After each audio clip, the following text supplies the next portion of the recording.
Hello beautiful and wonderful people, welcome back to Jinamon channel. If you are new here, it's so great to have you. Please don't forget to follow my page and subscribe to my channel as well. In today's recipe, I'll share with you how to make crispy and crunchy squid rings. This turned out so delicious, and it's called calamares as well. So as you can tell from the video, mine was a little bit frozen. I didn't want to defroze it completely. It makes it easier for you to slice it. So this is the shape that I'm going in for. You can make yours a little bit bigger or more thin, or any size or any shape of your choice at all. I'll then go ahead and wash it. So this is the size I'm going in for. As you can see, a round, or as you can tell from the video, a round circle shape. After I'm done, I added it to my bowl, added in water. You can even add in a little bit of lime juice and then wash it until it's clean, and then when done, dry it, because you want to make sure it's very dried before adding in the rest of the ingredients.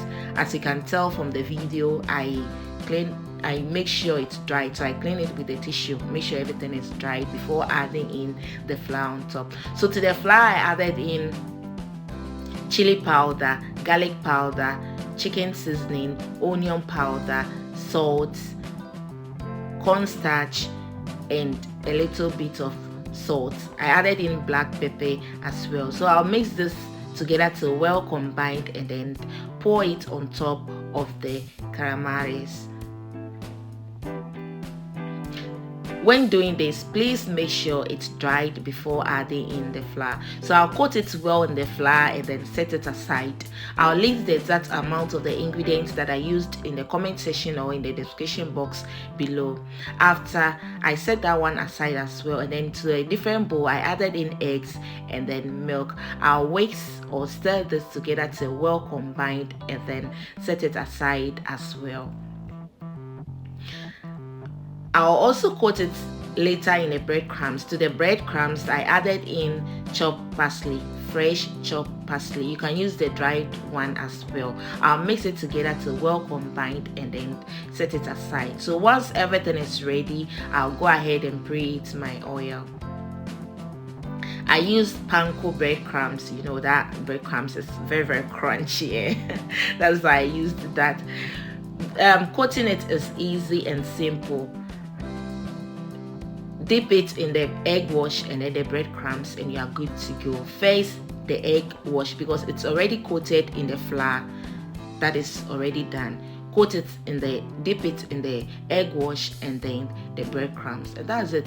Fry these bad boys. I always say bad boys. Someone asks me, when are you going to say bad girls? We girls, we are good. It's the boys that are bad. When done, fry these bad boys. Let it cook until it's nice golden brown, and you're good to go. Just look at this. It's delicious. Within 30 minutes, this food is finished. It was already finished because my son was all over it. And guys, just look at it. Please try this recipe and you will love it. Trust me, it's simple. You have your fried chips or your french fries. You're good to go, guys. This is so delicious. Anytime I go to the market or to the supermarket, I buy this thing because I really love it. And making it home, you know what is going in, and trust me, it's so delicious. Look at this amazing squid rings. Just look at this. When you get to this point, it's ready and you're good to go. I hope you really enjoyed watching this video. Why don't you give me a credit by giving this video a thumbs up, share, comment, subscribe to my channel if you haven't already, follow my page, and guys, isn't it amazing? Just look at it. Try this. It's crunchy on the outside. The squid rings itself, it's soft. Mamma mia, che buono. Please try this recipe and let me know in the comment section. All you have to do is to add in your sauce, any sauce at all of your choice goes well with it, and you're good to go. So mine was mayonnaise and a little bit of ketchup and fresh chopped parsley. See you soon. Bye bye.